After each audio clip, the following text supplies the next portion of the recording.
Uno, dos, tres. Whoa, Mr. Dale on Dale. All right. Ready? What do I say?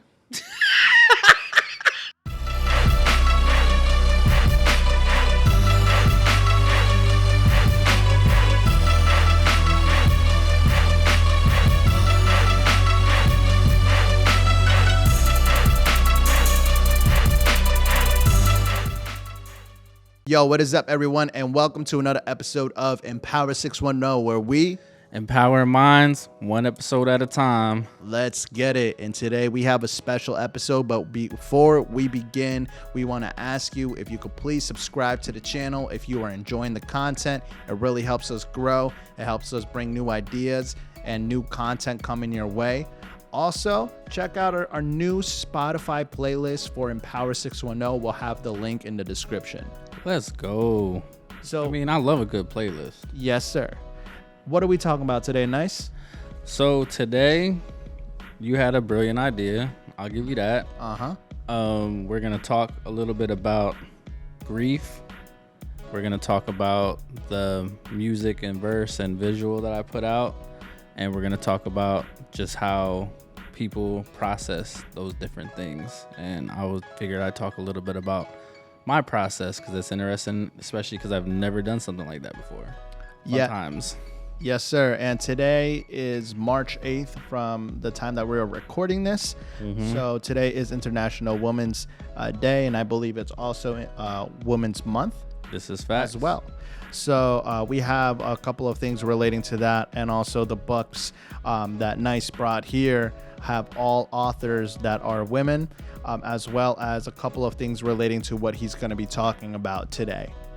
This is very, very, very big facts. You know, intentional design is kind of our thing. And since it is International Women's Day, Women's History Month, what better way to have some dialogue around some important women in our lives, relationships, and of course empower some authors right in front of us that are also women as well. So yes, sir. Shout out to all the moms, the grandmas, the sisters, all the ladies out there doing your thing. Hey, auntie. Yeah. I couldn't help it. Shout out to my bae and all that. Yeah, for sure. So I think where we should start off is you released a track. Yeah, I did. And part of that is just interesting because I've been trolling for like 13 years about an album or a single. I've put all types of fun stuff on the internet, and I just have fun with it. And it's interesting because I guess the thing about me is being so serious but playful all the time. People don't know when I'm serious or when I'm not serious. And so interestingly enough, I have how many fake album covers that exist in the world, however I'm feeling at the time. I'm gonna take credit for some of those designs. Yeah, you definitely did some. But I will say this: on April Fools of 2021, my double album on April Fools had Jay Electronica follow me, and then that like threw me off because I was like, wait, I posted album coming soon on April Fools, and Jay Electronica follows me fresh off of dropping his album that everyone was waiting for. So then I thought maybe that was a sign. Word. Then he unfollowed me like 6 months later. He said April Fools. He's like, gotcha. I'm like, nah, I mean, you must have done something right. But funny enough, like you've been trolling, and I think the most interesting thing is like if I drop a song, that's well expected. But even though you've been trolling for many years, like people weren't really expecting this from you, especially because you came from such a personal perspective. You being an introvert, you being very private to yourself, and you don't really like putting your business out there. And we spoke about this so much time. Tell us what this song was about. This is your boy Love Jones. Self-love is the best kind of love. Today's gems are sponsored by BetterHelp, the leading online therapy platform connecting you with over 20,000 licensed therapists. Helping you getting back to loving you. Communicate through video, audio, or unlimited messaging. BetterHelp offers you flexible options to communicate with your therapist. With a simple questionnaire, BetterHelp will match you with the right therapist for your specific needs in as little as 48 hours. Don't wait to start your mental health journey today with BetterHelp. Go to betterhelp.com/empower610 for 10% off your first month of therapy with BetterHelp. That's betterhelp.com/empower610. So, a little bit of backstory is, I decided to call it Sincerely Jones because for me, it's a love letter of many sorts. But the interesting thing is that it wasn't like it's something that I planned. It more or less just kind of happened on its own. During COVID, I connected with a good friend of mine now, Dr. Tiara Ellis on Clubhouse. Shout out to Tiara. Shout out to Dr. T. Yes, gang, sir, gang. Dr. T. And connecting on Clubhouse, we just had really good mutual energy talking about like hip hop and mental health and healing. And I'm not a psychologist. I'm just really into neuroscience and mental health. And I've learned so much from people that are like the actual psychologists and therapists and things of that. So, I'm a sponge. So I'm always soaking up information. But through communicating with her, she had started a nonprofit called Psyche is a Color. And she had talked about her research and her having this program called Exert Your Voice. And so, I decided that, I wanted to join to help out with that. And it's, centered on youth. Youth participants are able to join. We were doing it online on Zoom so people could join from all over the world. So it was great. I helped create some of the sessions, with her and co-create and collaborate to create a unique experience for the youth to kind of, empower themselves and talk about different types of topics based on things they were dealing with during COVID. And it's still running. Mm-hmm. But late I think it was maybe November 2021, around there. The Donda album had came out, and there was a song that wasn't on the album, which was Life of the Party with Andre and Kanye West. And I heard that song, and once I heard Andre's verse, I was just blown away. And I was like, wow, this is a heavy song. And just the sample itself just brings a whole energy. Everything about it, the sample, the words, everything. And then, I heard that. And then actually there was I had looked it up on YouTube to get the song because it wasn't on the album, and it kind of got leaked out. And there were some issues with that. But in searching for it, I saw somebody had the instrumental online. And actually, when I found the first instrumental that I found was actually from a guy from out here. Nice. I think his name is M-Easy, the producer. I believe that's his name. I'm sorry if I'm butchering that. I'm pretty sure it's M-Easy, though. And I know he works with Red McFly and stuff. But I saw he posted the beat. So I actually was like, you know what? This will be a good topic with the youth. And I was out taking a walk in the morning, and I was just playing the beat. And then while I was just walking, I started thinking about my mom, and just some lines just came to my head. So as I'm walking, I'm always multitasking when it comes to having good ideas. So I start putting some lines in my phone. So I'm like, all right, well, I'm going to bring this to the session today. So played the beat. I played the song for the students, and they were like, oh, wow, this is crazy. How'd you get some exclusive Kanye West? Because I had downloaded the song off the internet. And then we created to the beat as a group. So I had shared with them some of the lines I had, and I was just like, it's unfinished. Yep. But after that, I was like, I want to finish this. Just to finish it. It still wasn't on some, let me finish this and record it. It was more or less, I just want to finish it just to finish whatever I wanted to finish until I felt like it was done. So my process is different. I'm always in like nerd mode. Mm-hmm. So, in doing that, I was like doing research, and I was curious. I was like, all right, well, I know a little bit about Kanye's mom, Donda. I don't know much about Andre Benjamin's family. Right. So I learned some from the song, and then I looked up his mom, and I knew she had passed away, obviously. Then I learned about his dad. And then I was like, wait a second, this is kind of weird. So in doing that research, I learned that, what type of person his mom was, and her being an educator and having a foundation, and Andre being involved to some degree, and then learning about his dad, and his dad's last name is the same last name that I have and my mother's last name. That's wild. Yeah. And then his father had passed away, I think like 6 or 8 months after his mom passed away, and they didn't have the same last name, which he alludes to in the song, because their relationship didn't quite work out. But his dad passed away, I think, what year was that? 2015 or 2016, and then my mom passed in 2019, the same exact day. So they're both walkers, both passed away the same day, like 5 years apart. Crazy coincidence, and now you have a song about your mother over that beat. Over the same beat, yeah. It was weird, just like, I just remember writing all the notes, and I was like, what type of weird thing is happening, like, in the world? So almost like a sign. Yeah, it was definitely a sign, but I didn't touch the notes, the verse, or nothing for the longest time. I don't know if I was, like, avoiding it. Because, if you've lost a loved one, it's like painful to even talk about, let alone like write about, and even think about putting something out. Like, I don't know if anyone else has that problem. I would imagine so, but I find that talking about it is actually really helpful for me, just to anybody, anybody who kind of asks.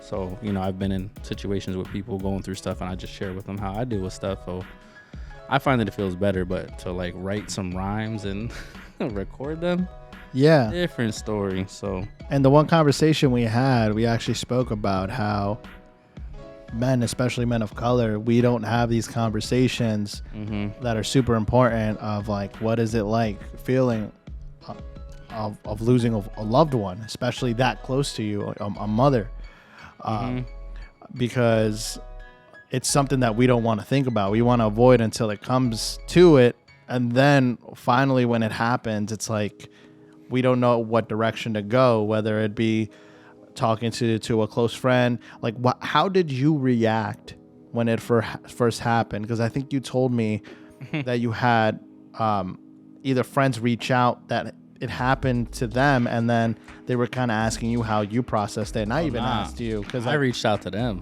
You reached out to them? Yeah, I'm strategic. So like, it happened, and that's why the song and like the visuals line up so much, because I'm really big on intentional design. But what happened was I had a trip planned to Hawaii, and that was my first vacation I took in like 6-7 years, just the way life was working out. And so I was like, all right, well, I booked this trip, but then like maybe like a month and a half before the trip was when my mom had a stroke. So me and the kids went to visit a couple times. That my kids were going away with their mom to the Philippines, which is an amazing experience for them. So they were gone for a big chunk of February. I knew I was going out, and I was like, something like, when I was flying out there, I was like, I got a feeling that. Was your gut? Yeah, I knew. So the last time I saw her, and I FaceTimed her once or twice while I was in Hawaii, and she wasn't really talking much and anything, but I had the sense, like, my intuition was telling me what was gonna happen. But I was literally on the beach. Chilling on the beach, chilling. I had wrote her name in the sand because my mom didn't travel much, so every time I went places, I would like take certain pictures or be like, hey mom, look where you made it to, and I'd show her, what I'm saying, or I'd buy her stuff from these spots, or if I found a cow somewhere because she loved cows, I would like, all right, look, I got you this from this place I traveled to or whatever. So that was all happening in real time. And at that time I loved photography, especially like learning what I've learned about photography. But I was like taking pictures of everything I could in Hawaii, but I was taking pictures of this bird flying around, and it was hunting. So I was like, yo, that would be kind of lit to catch a bird hunting on some, like, I'm about to be National Geographic Jones out here, you know what I mean? Like, I was in my bag, and I'm doing that, and then there's these crabs on this stone. Like, I was enjoying myself. And then my phone rang. It was like maybe 3:20 in the afternoon in Hawaii. So that means on the East Coast here, it would have been like 8:20 or something like that. Wow, and you remember the times exactly. It was. I'm pretty sure it was around that time. Wow. And then as soon as I saw my sister's name pop up, I already knew what it was. Like, I already knew. And as soon as I answered and just heard her voice, I was just like, I know what this is sitting for.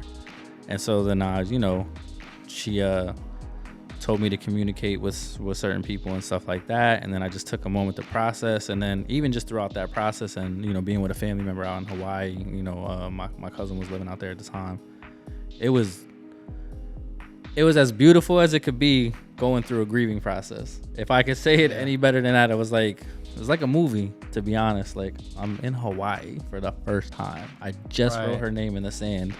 And 10, 15 minutes later, I'm shooting a bird. Not shooting a bird.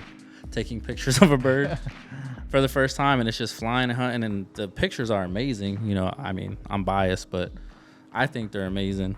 And for all that to happen, it was like, wow, like, this is God engineering and storytelling. And I can't, like, this actually happened. It's not something I made up. You know what I mean? So right. And then some of those photos, I think you actually put on the video that you had on there, because those visuals, I think, definitely added on to it. When I was recording you and just listening to the lyrics and everything, I had no clue, because we spoke about it a couple of times, but not in that deep detail. So it was even my first time, like, listening and just experiencing your experience from your own words.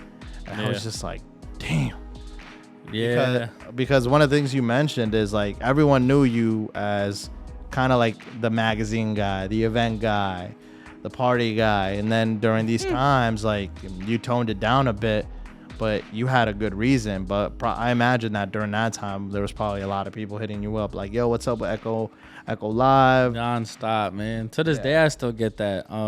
But, you know, it wasn't like I told anybody that. And I didn't really feel like it was anyone's place to know. I didn't feel like anyone was entitled or privileged to that information. You know what I'm saying? Like, the people who needed to know knew, and, like, that was it. So, and as far as I was concerned, especially back then, I feel like everybody was on a need to know basis. So it wasn't personal. It was just who I was. One of the things that you said was you're always strategic about the way you approach things. What kind of questions were you asking your close friends or relatives that may have experienced something similar to kind of process this a little better? To be honest, for me, I treated it like anything else that I know is difficult. I make a list and I figure out who is a subject matter expert that I have access to. So for me, subject matter expert was, who do I know that has lost a parent?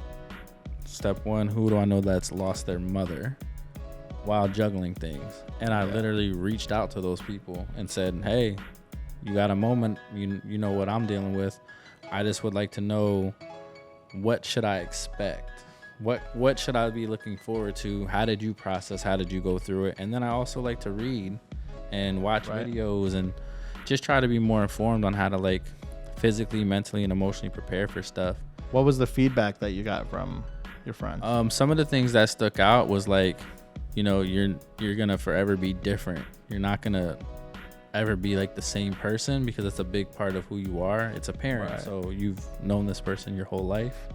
So it's like, okay, I'm gonna forever be different. That makes sense, right? That logically makes sense. Like, you know, everything with us is, like, especially me, is a balance of logic and emotion, and I'm more logical than emotional. But most people assume I don't have emotions for some weird reason, but I have a lot of emotional intelligence. So that advice was helpful. One of the other things was, sometimes, like, different types of anniversaries and dates can be triggering. So, like, a birthday, an anniversary, or different moments, maybe you share different foods you were used to sharing, things you would used to do, might trigger some certain types of emotions. So that memory, so proactively hearing that information, when my mom's birthday came up, I took off days from work.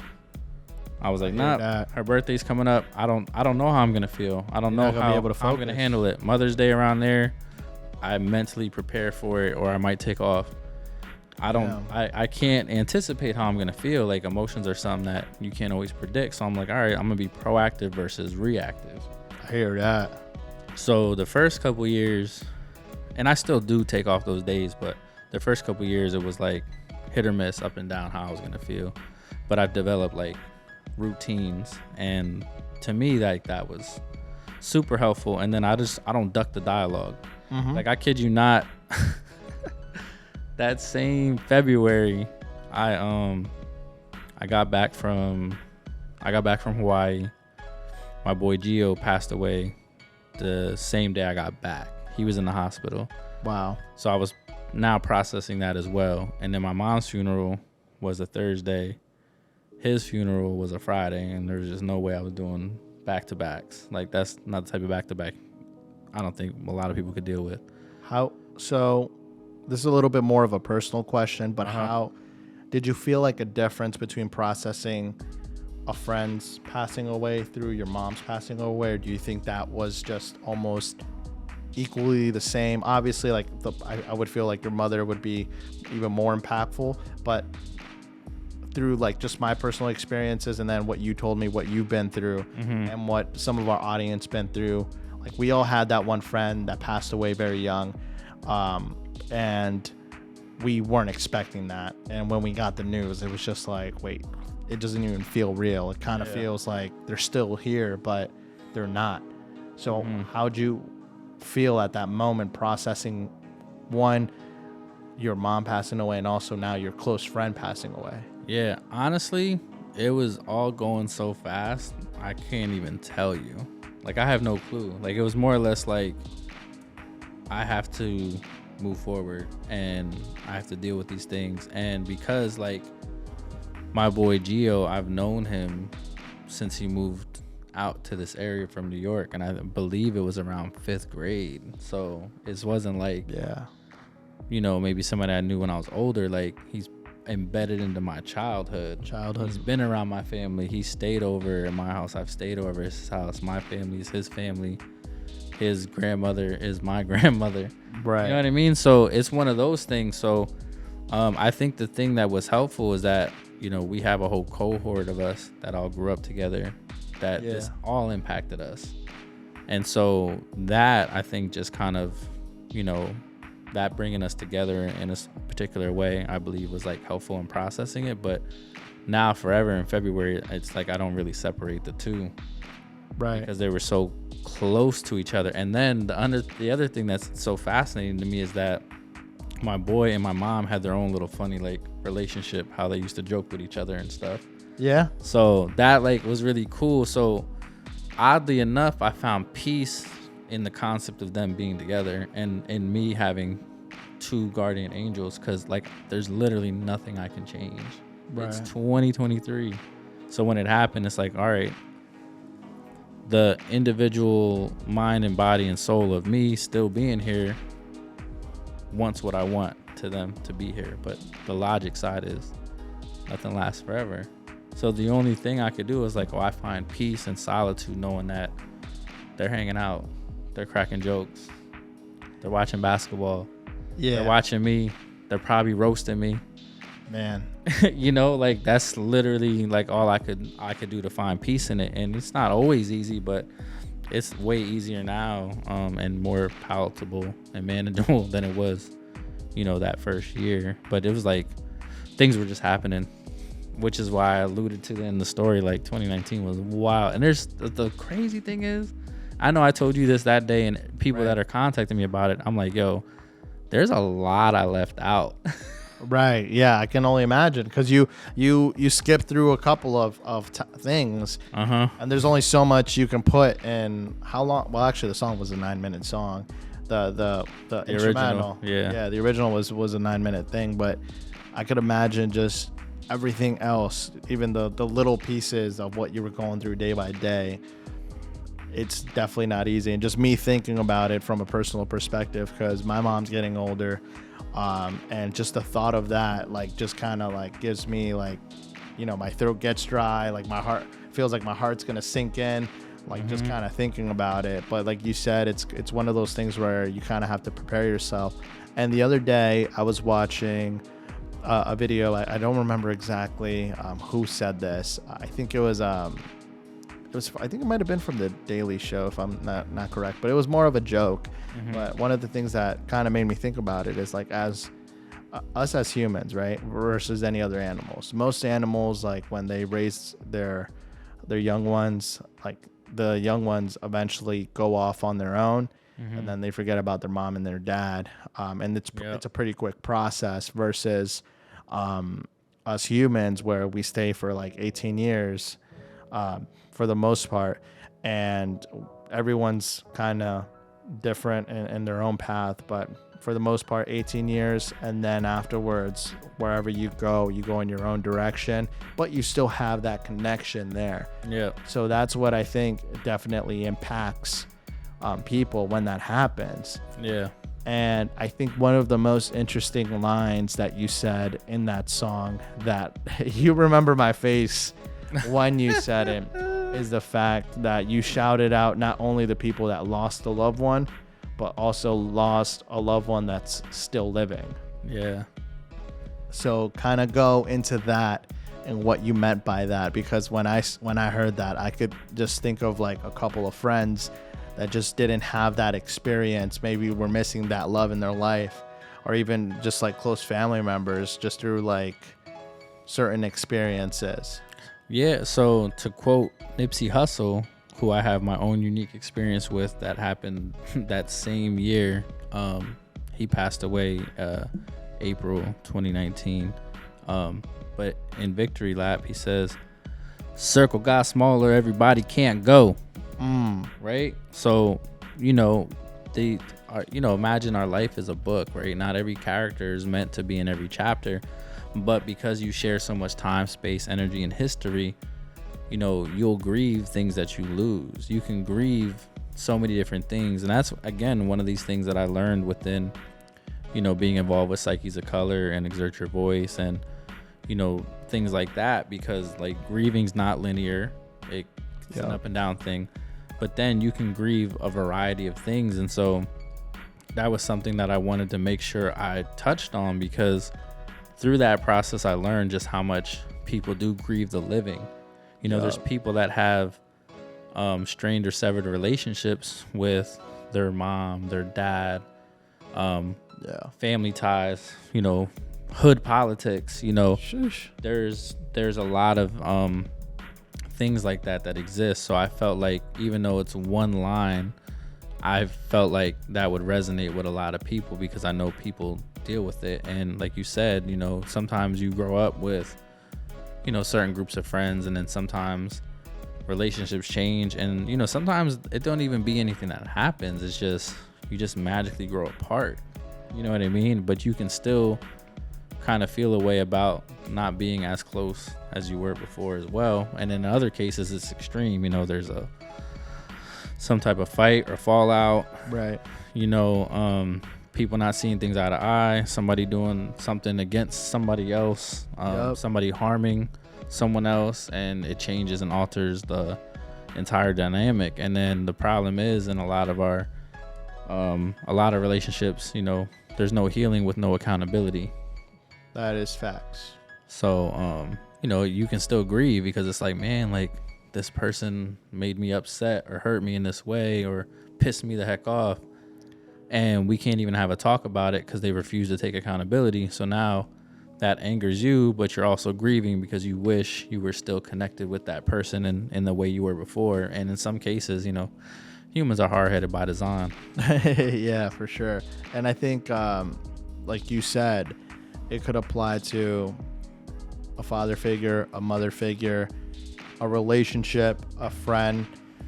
A lot of the times when that happens, it could be the process of like the word, especially I feel like now that the word toxic is very trendy. But if you ever been through a toxic relationship, whether it be through a family member, whether it be through a relationship or a friend, like most of the time what you're grieving is those happy memories where you had those moments and you're just like, wow, I wish like those moments lasted a little longer. Mm-hmm. And you're also grieving the idea of what you wanted them to be, but they never got to become that. And sometimes a lot of people stay in those toxic relationships or don't distance themselves because they fall within the illusion of what someone might become or what someone is, but it's completely delusional because those ugly moments or those toxic moments are them showing their true self and taking that mask off. Yeah, word, because it's definitely a mask. And you know, what most people don't come to realize is there's always like 3 versions of yourself and who you really are. There's like who you really are, who people think you are, right, and who you think you are. And I remember us mentioning that in the last episode too. So I think that definitely applies to this. And it's funny because every time we have a new episode, a lot of the things that we're talking about, a lot of the gems that we're spilling, they interlink.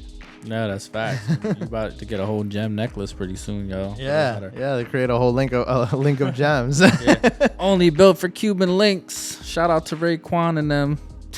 Yeah, and so like just thinking about it, and I can just even think of like some of the friends that I distanced myself from, that I'm like, yo, man, we were boys back in the day, but you know, you didn't change your ways, or you just got stuck in a mindset that I had to grow, and you weren't trying to do that. So like I had to distance myself. Like, but you know, we see each other, you know, we're still boys from the day, but like the relationship's still not the same. And you know, you kind of grieve that at the same time, because you're just like, man, like I wish we were cool, but I know if like we would still be cool till this day, like it would be different.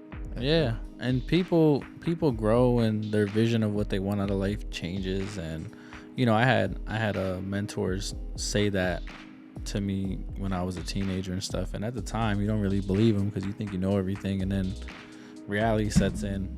Oops, my bad. Reality sets in, and you know, things change. You know, and again, the thing is, like, I look at it like this: like the love don't change. Like the love isn't altered. It's like I can have love for a lot of people, even the people that I've lost. Their spirit is still with us. So you know, one of the quotes in this quote book that I'm looking to drop probably in a couple of weeks, you know, one of the things I wrote was, you know, energy never dies, it plants seeds and multiplies. Woo. You know? And I mentioned that, and I alluded to the quote a little bit differently in the song, but you know, I wrote that and just thinking about you know, losing Kobe, losing my mom, losing Nipsey, and different people. And it's like, nah, it's true, because, you know, that spirit, that's energy, it lives on. And so that's another thing that really helped with my grieving process, because sometimes I would just be, you know, really in my feelings, seeing things that reminded me of my mom. And I'll never forget it. This one day, I heard this song. Who was that by? The Spinners. I'll Be There. I'll Be Around, sorry. And that song was playing, and I felt myself having an emotional moment. I was like, damn, the power of music. Yo, the power of music, right? But then I caught myself, and I was like, yo, why are you sad? That music is a positive trigger of a positive memory, because when I was caretaking for my mom for those years, I would often try to make her day better by any means necessary. And everyone knows I crack jokes and act silly all day, like those I'm closest with. So like the line, not you. Yeah. Oh my. Yeah. Oh my gosh. Yeah, that was mad funny. So there's that song triggered a memory, because sometimes I would just, you know, run in her room singing songs. I'd be playing them. I'd get her to dance with me and stuff like that. And that was one of those songs. So although I got emotional for a moment, I was like, nah, you're being triggered. But when these things randomly happen, when I hear songs like that randomly places, or I see certain objects or things that I have, that's her reaching out to me, reminding me she's still with me. So I should be smiling. It's a positive memory. What am I sad for? You know what I mean? So again, that's not to say people shouldn't be sad, but to me, for me, sad is selfishness, because the mind and the body wants what it wants. It wants to have people and just be happy forever. But the fact of the matter is, we're all gonna go at some point. There's no way around it. And that you put it correctly. And I think one of the most interesting parts about that is the fact that we all have a timeline of how we think our life is going to go, even myself. And like I told you, like I had a past, like I recently got out of a long-term relationship, and before my long-term relationship, I had an idea of like what my 20s were going to look like, when I was going to graduate college, when I was going to get my first employee, my first job, or whatever. And I had this whole timeline like pretty much set to like I was like 40. And this was me being, you know, not necessarily immature, but like, what's the word that I'm looking for? Not necessarily naive. There we go. It was me being like more naive, not having that real life experience. Because I've been through some stuff, but not necessarily like the stuff that I've been through now. And now when I look back at it, I'm just like, wow. And it took me time to process it, because for the longest I was holding myself like, man, you should have been here. But in reality, I was like, look, this is what was meant to happen, because this is what created me now. And if this didn't happen, I wouldn't be thinking the way I am now. Yep. And like you said, it's all about moving forward and then kind of switching that train of thought, but it's all part of the healing process, because without all of this happening, without you listening to that song, you looking into it and all that stuff, you wouldn't know how to cope with it. And one of the things that we always preach is, if you have to go to therapy, go to therapy, because people cope with it in many different ways. Mad different ways. I'll tell you what, one of the most healing parts of this whole process was in the beginning. Dog, editing my pictures from Hawaii was the most. It's when I realized I really love photography. That's what got me to actually make the website. That's amazing. Share them, because literally on my website it talks about like, shooting photos is part of a healing process for me. But editing those photos and just kind of looking at the island from a different perspective, and like editing and the music I was playing and the vibe I was having, I wasn't sad that whole time. I was just like, again, I'm like, bro, what a better place to be to deal with what I was dealing with. And I was with a loved one. You know what I mean? I wasn't by myself. My cousin and his wife lived out there.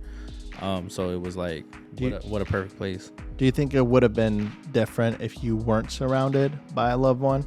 Yeah, most definitely. I definitely feel like it would have been different if I wasn't on my first vacation in quite a long, not my first vacation, but my first vacation in quite some time. And if I wasn't out there, I do think it would be different. But I also feel like I'd still arrive at a similar spot, just because I know how, like, the logic side of my brain, like, I give myself emotional space to deal, but then logic kicks in and it's like, all right, now you got stuff to do. What's the strategy? What's the play? Yeah. But yeah, the photo editing was awesome.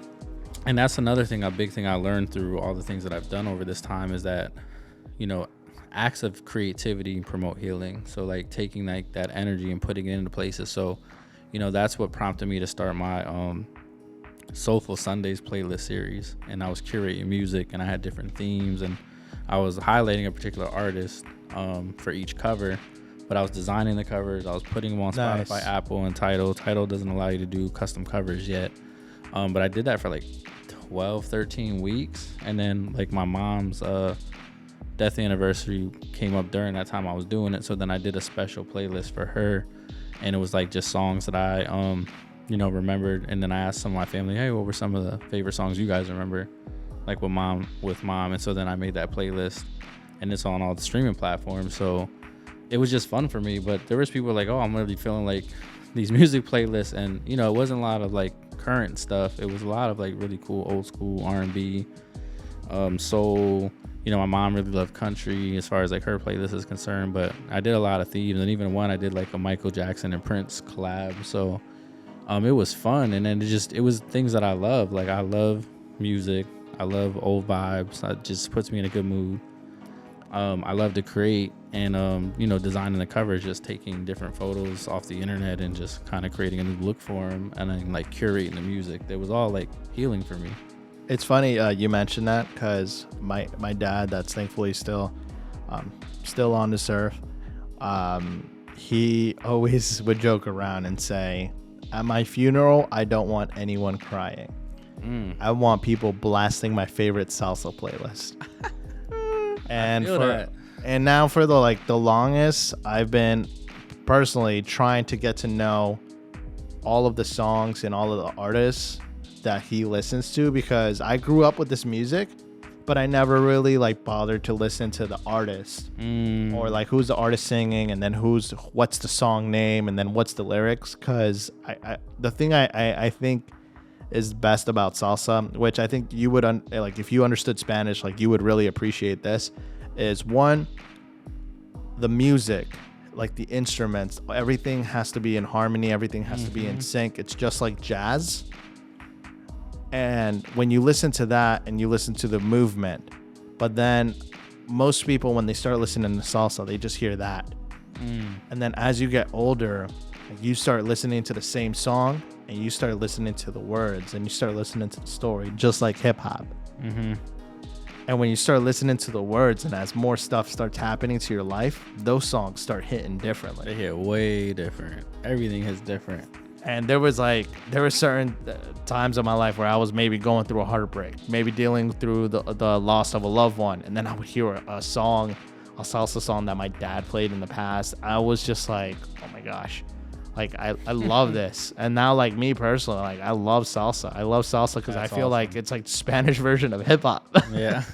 and because it's one of those genres that it's like, a lot of people are saying it's slowly dying, but it's a lot of the songs that were created that are classics are timeless.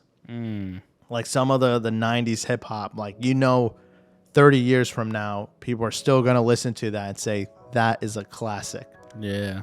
That's real talk. Yeah, because good music is timeless. You know what I mean? I love that there's songs that with my daughter driving that she'll throw on.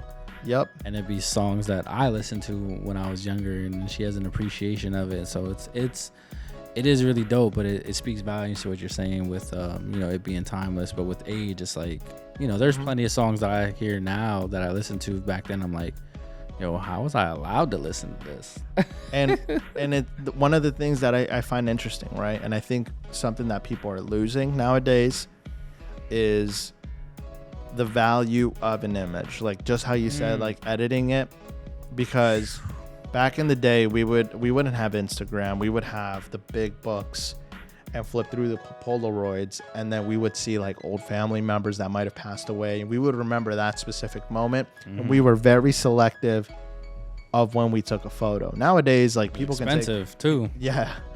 Nowadays people can take photos left and right, and you lose the value of it because it ends up in your gallery, and then eventually you switch phones, you lose the photos, and now you don't know where it is. But there's something about having the physical book and flipping through those photos that I can't, like, once I have a family, my personal family, like, I think I still want to bring that tradition because I think it's something so special. And just like how you mentioned, like taking those photos in Hawaii, like now when you look through those photos are not just a picture of a bird. Those photos are not a picture of a vacation. Those pictures were a moment. And then when you look at that moment, you could feel what you were feeling, but you also remember like all the processing that you went through and how much growth came from that. And that's the beauty of just art, because I could relate that to photography. I could relate that through video. I could relate that through music. So that's why when a lot of people a lot of people say I do a lot of things. Like I'm a jack of all trades, which I'm like, I'm not a jack of all trades. I'm an artist. I love creating, and creating is what I was born to do.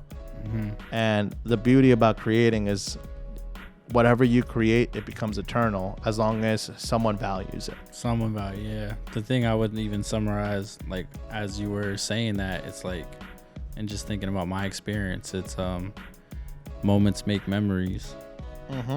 So it's a moment, but the impact that it has on you is like a thumbprint onto your brain and your heart. So that's what yields the memory. It has an impact, and you can have this everlasting thing. But the thing that I love is being able to like repurpose it. Like I have old pictures of my mom that are in photo albums that I then took, or I've created stuff with them and just kind of recontextualize them. I have this really cool picture of my mom. It's not done yet, but one of my students, who's the one who did the Nipsey hoodie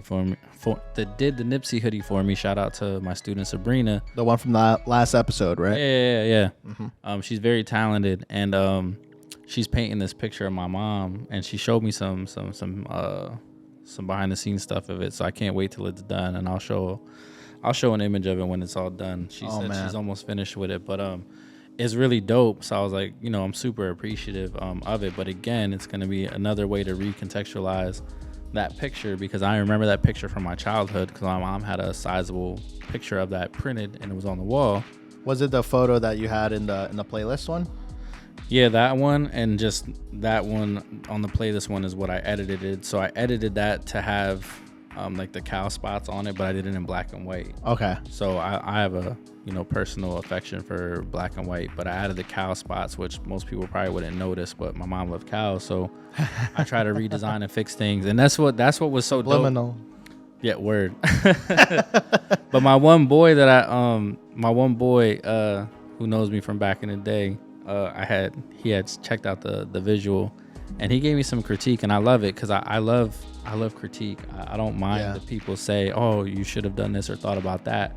I love that, and I think it's just the marketing side of me just kind of enjoys feedback because it's coming from a sincere place most of the time. So he was just like, not for nothing, Miss Lillian would be real upset because there wasn't enough cow in that. And I started cracking up. I said, yo, you're right, bro. I said, but I might be traumatized from all those cow spots because I was always buying her cows, and I see them all the time. So but he said that it was a trip. But yeah, that picture is very iconic. But I loved it. But even with this thing, I wanted the visuals to be like hyper intentional. Everything in there is stuff that I shot or made, or I was there for like a particular moment. So it was like they all lined up with what was happening. So like what you alluded to earlier about, the line where I'm talking about not you flirting with men, like that video from that moment is literally in the video. Yeah.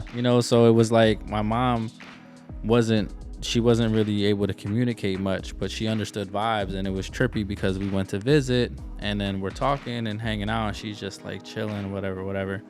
And my sister's like, yeah, but she likes music, so she opened up her tablet. I'm not gonna I almost named the brand, and I'm not about to do that, but I caught myself. She opens it up and puts on a Bruno Mars song, and all of a sudden my mom went from like this. She sits up and she's like kind of smiling and she's moving, and I'm like, Bruno Mars will do that to you. I was like, who you think you is? Subsonic. Yeah, word. I was like, Mom, nah, we're not gonna do this. And then they put on Justin Timberlake and she's rocking. I said, you over here being a heathen. You trying to flirt with dudes? Like, I was just messing with her. I'm bringing sexy back. Yeah, all right. I'm shutting that down. Shoot, that's still moms. Know what I'm saying? I'm shutting all that down. So, but that, that was a real moment. That video's in there. You know what I mean? Yeah, that photo is beautifully captured.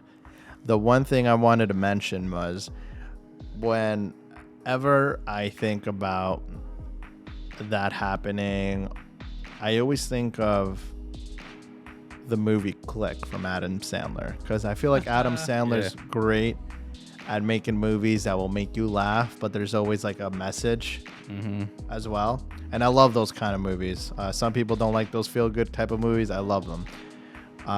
And I think the most impactful thing about Click, besides it being very funny throughout, is if we did have a remote and we would skip through the parts where we would argue with a loved one, and then we would skip to the part where that loved one is passing away.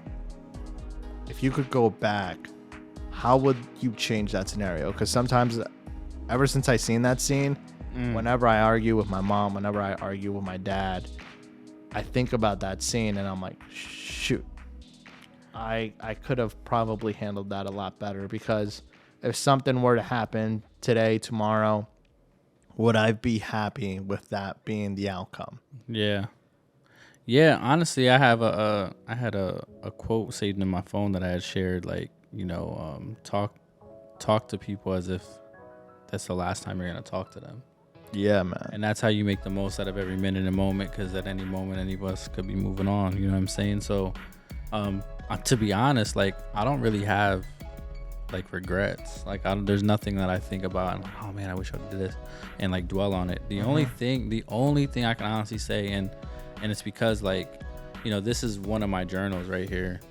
This is pretty impactful, but I've been journaling for a long time, and I talk about journaling so much on this podcast and in real life to everyone. But because I'm so self-aware, I I've put a lot of those things in there and I learned from it, and I'm always willing to apologize when I'm wrong and stuff like that.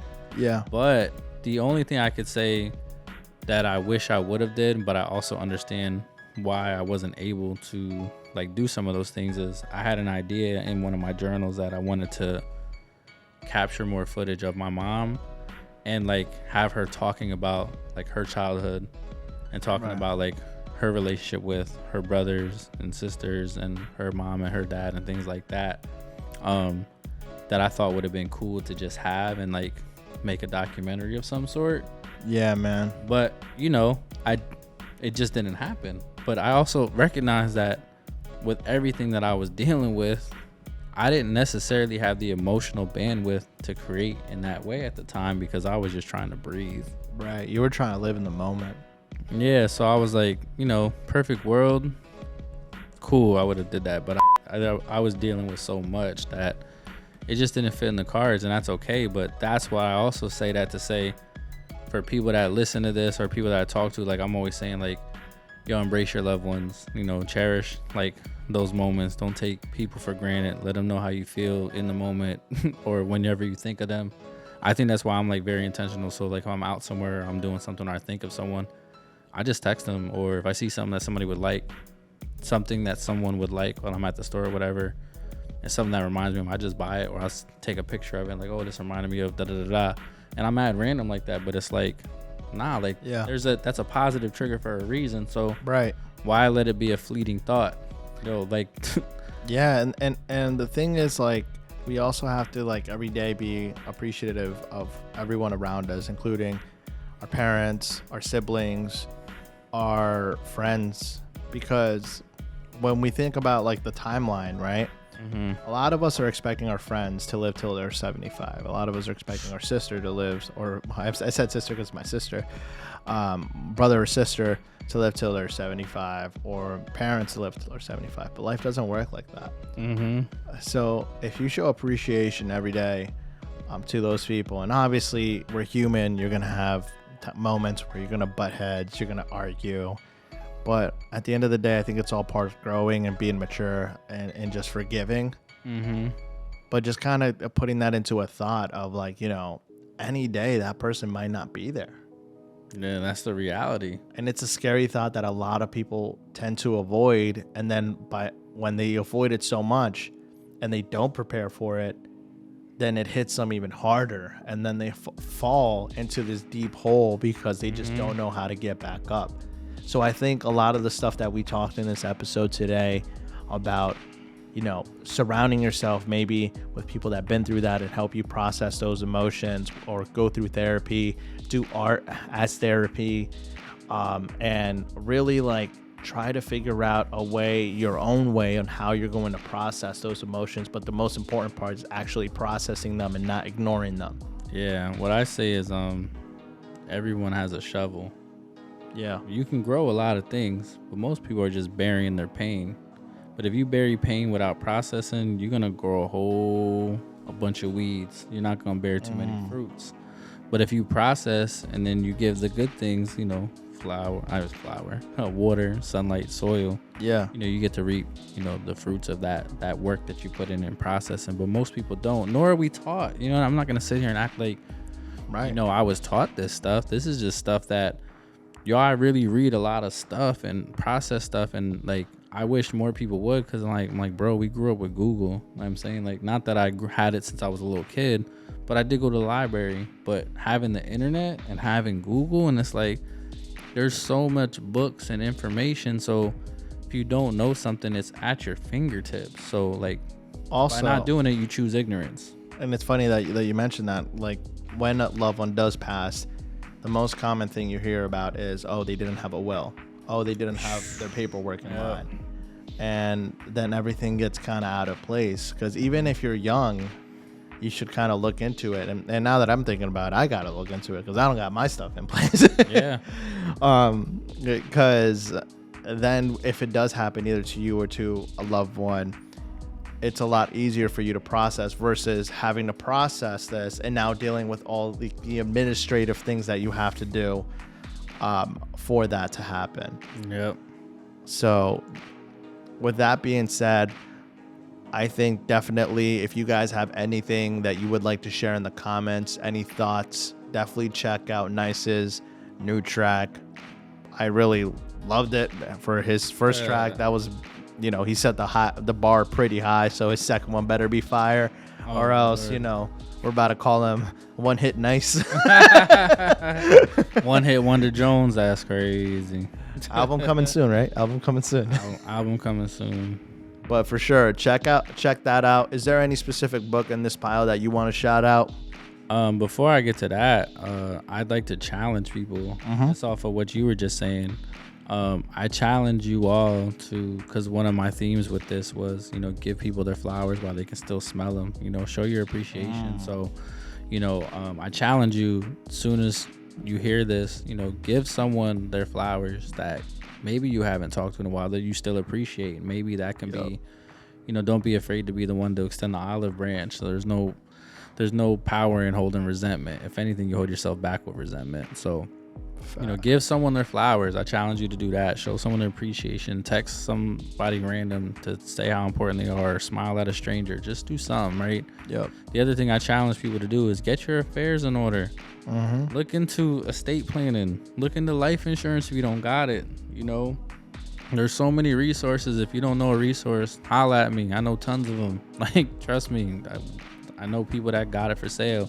There's no excuse for it these days. And people don't realize how much of an actual investment it is, and that you can flip those securities by having life insurance. It's something you can flip. So, this. And if it's not even planned correctly with, you passing away, it could be an expense that's unforeseen, and it could really impact you. And it's a big burden on your loved ones. Why would you want to leave everyone else with this big burden? And now it's a hope of, people have to fundraise and stuff. And, I'm not knocking that, but it's if we all got more educated on it, right. Spread the knowledge. Be as simple as just Googling it. How much does life insurance actually cost? Because ChatGPT. People assume these things are expensive, but because of in our households, a lot of us don't talk about it. We don't talk about the importance of having a will. We don't talk about the importance of life insurance, things like that. So, have the conversation. Don't be afraid of it. There's nothing better than fear, man. Put that fear behind you and let it push you forward versus, being in front of you. So, amen.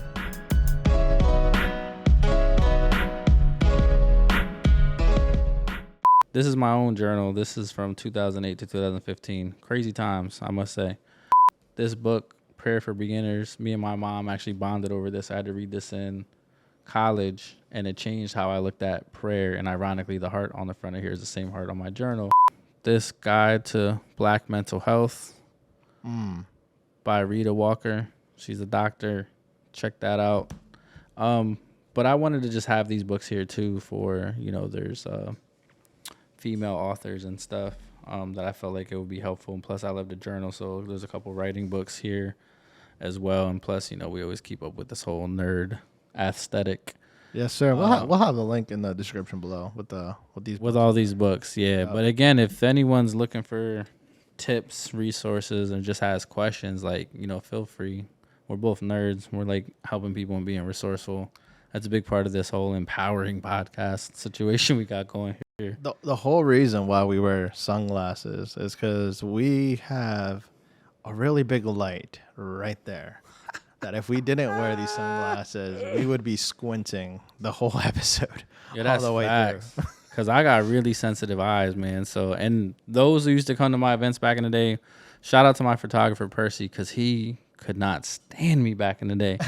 Because people would be like, oh, I want to take a picture. So I'd be like, all right, let's take a picture. And then... Why are you looking like you're always on cloud nine? Bro. He's like, yo, nice. Keep your eyes open. And I'm like, bruh, it's the flash. My eyes are sensitive.